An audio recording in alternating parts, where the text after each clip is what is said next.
دوستو، جیسے میں نے آپ کو کل کی خبروں میں بتایا تھا کہ کرفیو کھلنے کے بعد 15 سے 20 دنوں میں انشاءاللہ انٹرنیشنل فلائٹس کے بارے میں، حروب کے بارے میں، وزٹ ویزا اور عمرے کے بارے میں کچھ خوشخبری آئے گی۔ اس کا آغاز خلیجی ممالک کے کچھ اہم خبروں سے اگر ہم تجزیہ کریں تو سامنے آنا شروع ہو چکا ہے۔ تفصیلات کچھ یہ ہیں کہ خلیجی ممالک میں دبئی ایک ایسا ملک ہے جس نے باقاعدہ فیصلہ کر لیا ہے اور دبئی میں ٹورسٹ ویزے پر آنے والے افراد یا دیگر غیر ملکی افراد جو اپنے ملکوں میں گئے ہیں اور اقامہ وہاں کر رکھتے ہیں، انہیں آنے کی اجازت 23 جون سے دے دی گئی ہے۔ 23 جون سے وہ تمام غیر ملکی افراد جو کہ دبئی میں کام کرتے تھے اور دبئی سے باہر وہ اس وقت موجود ہیں، وہ آ جا سکتے ہیں۔ دبئی حکومت کے اس اقدام سے آنے والے دنوں میں دیگر خلیجی ممالک میں بھی انشاءاللہ کافی تبدیلیاں آئیں گی، جس کے بارے میں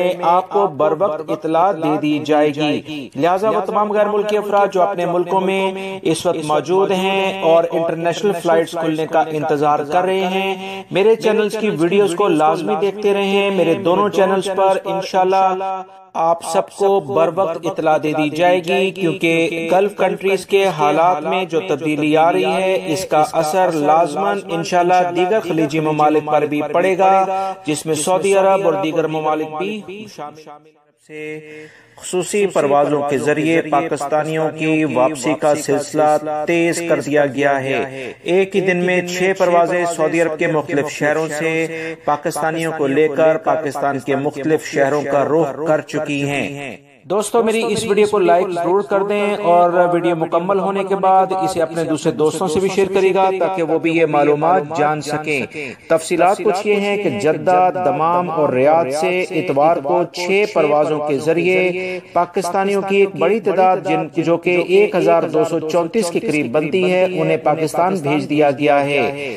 دمام سے اتوار کو 2 خصوصی پروازیں 140 مسافروں کو لے کر سیالکوٹ، جبکہ تیسری پرواز ریاض سے 250 مسافروں کو لے کر اسلام آباد روانہ ہوئی ہے۔ سفارتخانے سے جاری بیان کے مطابق اسلام آباد جانے والی پرواز سے 20 میتیں بھی بھیجی گئی ہیں۔ جدہ سے 3 خصوصی پروازیں چلائی گئی ہیں۔ پہلی پرواز سے 282، دوسری سے 184 مسافر لاہور، جبکہ تیسری پرواز سے 238 مسافر اسلام آباد روانہ ہوئے ہیں۔ جدہ، دمام اور ریاض ایئرپورٹ پر مسافروں کو الوداع کرنے کے لیے سفارتخانے کے اعلیٰ حکام بھی موجود تھے۔ یاد رہے 16 جولائی 2020 کے بعد سے خصوصی پروازوں کے ٹکٹ براہ راست PIA اور اس کے مجاز ٹریول ایجنٹوں کے ذریعے فروخت کیے جا رہے ہیں۔ اب ٹکٹ کے حصول کے لیے سفارتخانے جانے کی ضرورت نہیں ہے، اور اگر کوئی آپ کو فون کال کر کے یا میسج کر کے یہ کہتا ہے کہ ہم آپ کو ٹکٹ دے دیں گے، آپ ہمیں پیمنٹ ٹرانسفر کر دیں، تو یہ دھوکے باز لوگ ہیں۔ ایسے لوگوں سے ہوشیار رہیں۔ حکومت پاکستان نے پاکستانی سفارتخانے کے ذریعے یہ بتا دیا ہے کہ آن لائن ٹکٹ صرف ملیں گی، آپ کو کسی کو اپنی رقم ٹرانسفر کرنے کی ضرورت نہیں ہے۔ یہ کچھ اہم معلومات تھیں دوستو جو آپ سے شیئر کی گئی ہیں۔ میری کوشش ہوتی ہے کہ میں آپ لوگوں کے لیے جو بھی بہتر سے بہتر کام ہو سکتا ہے وہ کروں، اسی بنیاد پر باوثوق ذرائع سے جو اہم سعودی وزارت صحت کے ترجمان سے پوچھا گیا کیا مختلف سعودی عرب کے جو ریجنز ہیں، 13 ریجن سعودی عرب میں موجود ہیں، اس میں آنے جانے کے ٹائم کیا وبائی مرض کرونا کے ٹیسٹ کیے جائیں گے؟ اس سلسلے میں کچھ اطلاعات ایسی مل رہی تھیں کہ مختلف چیک پوائنٹس پر وبائی مرض کرونا کے ٹیسٹ ایک ریجن سے دوسرے ریجن میں آنے والے افراد کے کیے جا رہے ہیں۔ تو وزارت صحت کے ترجمان نے کہا کہ ایسی خبروں میں کوئی حقیقت نہیں ہے۔ سعودی عرب میں آنے والے اور جانے والے جو افراد ہوں گے ان کے وبائی مرض کے ٹیسٹ کیے جائیں گے، نہ کہ ایک ریجن سے دوسرے ریجن میں۔ فی الوقت ایسی کوئی پابندی سعودی حکومت نے نہیں لگائی ہے، اس لیے ایسی خبروں پر بالکل بھی دھیان نہ دیں جو کہ بالکل حقیقت پر مبنی نہیں۔ سعودی وزارت داخلہ کے ترجمان نے کہا ہے کہ معمولات زندگی کی بحالی کا مطلب یہ ہرگز نہیں ہونا چاہیے کہ وبائی مرض کرونا کا خطرہ ٹل گیا ہے۔ اس کا مطلب یہ ہے کہ اب ہر فرد کو اپنی ذمہ داری کا احساس ہونا چاہیے جسے وہ لازماً ادا بھی کرے گا۔ انہوں نے کہا کہ ہر فرد کو نئے وبائی مرض کرونا سے خود کو اپنے طور پر بچانا ہے اور وبائی مرض کرونا کو پھیلنے سے روکنے کے سلسلے میں اپنا قومی فریضہ لازمی ادا کرنا ہوگا۔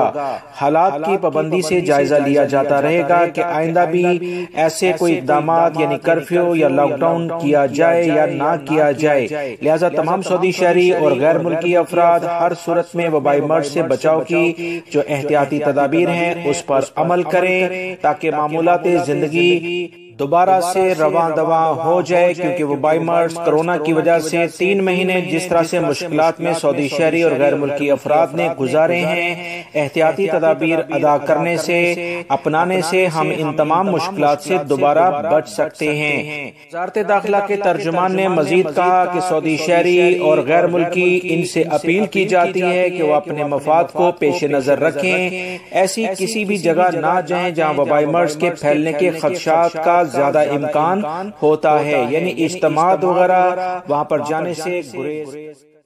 سعودی عربین ایئر لائن نے کہا ہے کہ ہر عمر کے بچوں کو سعودی ایئر لائن کی پروازوں سے اپنے رشتہ داروں کے ہمراہ سفر کی اجازت ہے۔ 15 سال سے کم عمر کے بچے تنہا سفر نہیں کر سکتے ہیں۔ 15 سال سے کم عمر بچوں پر پہلے پابندی لگائی گئی تھی تاکہ بچوں میں وبائی مرض کے جو پھیلنے کے امکانات زیادہ ہیں اسے کم سے کم کیا جا سکے۔ سعودی ایئر لائن نے ایک بار پھر سے کہا ہے کہ وبائی مرض کے پیش نظر جو انٹرنیشنل لیول پر پابندی لگی ہے، اس کے سلسلے میں ایک اہم ترین کمیٹی جس میں وزارت صحت، وزارت داخلہ اور سول ایوییشن کے اہلکار شامل ہیں، تمام امور پر بہترین طریقے سے ہر پہلو کا جائزہ لیا جا رہا ہے۔ وہ تمام غیر ملکی افراد جو انتظار کر رہے ہیں کہ انٹرنیشنل فلائٹس کھلیں، انہیں فوراً چاہیے کہ اودا فارم جو کہ ابشر اکاؤنٹ کے ذریعے فراہم کیا گیا ہے اسے بھر دیں اور انتظار کریں۔ انٹرنیشنل لیول پر جیسے ہی اعلامیہ جاری کیا جائے گا کہ فلائٹس چلنا شروع ہو گئی ہیں تو اسی فارم کے ذریعے جن لوگوں نے اسے بھرا ہوگا ان تمام غیر ملکی افراد کو مرحلہ وار ان کے ملکوں میں روانہ کرنا شروع کر دیا جائے گا۔ لہٰذا سب سے پہلے فارم بھر دیں اور انتظار کریں، جیسے ہی حالات مناسب ہوں گے اور اس بارے میں تمام پہلوؤں کو دیکھا جائے گا اور فوراً انٹرنیشنل ایئر لائن کے بارے میں اعلامیہ جاری کر دیا جائے گا۔ سعودی وزارت صحت کی جانب سے ایک اہم اعلامیہ جاری کیا گیا ہے جس میں بتایا گیا ہے کہ ریاض میں وبائی مرض مکمل طور پر کنٹرول کرنے کے جو اقدامات تھے اس میں بڑی کامیابی ملی ہے۔ سعودی عرب میں 1 لاکھ سے زائد افراد صحت یاب ہوئے ہیں۔ الحمدللہ سعودی حکومت کے بہترین اقدامات کا رزلٹ اب سامنے آ رہا ہے، ورنہ وبائی مرض نے جس قدر پچھلے 1 سے 1.5 ہفتے میں شدت اختیار کی تھی، کافی تشویش اس سلسلے میں پورے سعودی عرب میں پھیل گئی تھی کہ ریاض میں اتنی شدت کے ساتھ وبائی مرض کیوں پھیل رہا ہے۔ یاد رکھیں ریاض میں سعودی شہری ہوں یا غیر ملکی مجموعی طور پر آبادی کا 35 سے 40% سعودی عرب کی جو آبادی ہے وہ ریاض میں قیام پذیر ہے۔ سعودی محکمہ موسمیات نے اعلامیہ جاری کیا ہے کہ مملکت کے بہت سارے علاقوں میں موسم گرم اور خشک رہے گا۔ گرمی کی شدت میں دن بدن اضافہ ہوتا جا رہا ہے۔ سب سے زیادہ گرمی گزشتہ روز مکہ المکرمہ میں ہوئی ہے، اس کے بعد الاساک علاقے میں گرمی زیادہ دیکھی گئی ہے۔ لہذا تمام افراد احتیاطی تدابیر اختیار کریں، ٹھنڈے مشروبات کا استعمال زیادہ کیا جائے تاکہ گرمی کی شدت کو کم سے کم کیا جا سکے۔ محکمہ موسمیات نے کہا ہے کہ مملکت کے زیادہ تر علاقوں میں گرد و غبار کا طوفان بھی رہے گا۔ کچھ علاقے جو کہ ساؤتھ کے علاقے ہیں وہاں گرج چمک کے ساتھ بارش کی توقع ظاہر کی جاتی ہے۔ طریف کے علاقے میں بھی 33 ڈگری ریکارڈ کیا گیا ہے، جبکہ ابہا کے علاقے میں 29 ڈگری ریکارڈ کیا گیا ہے۔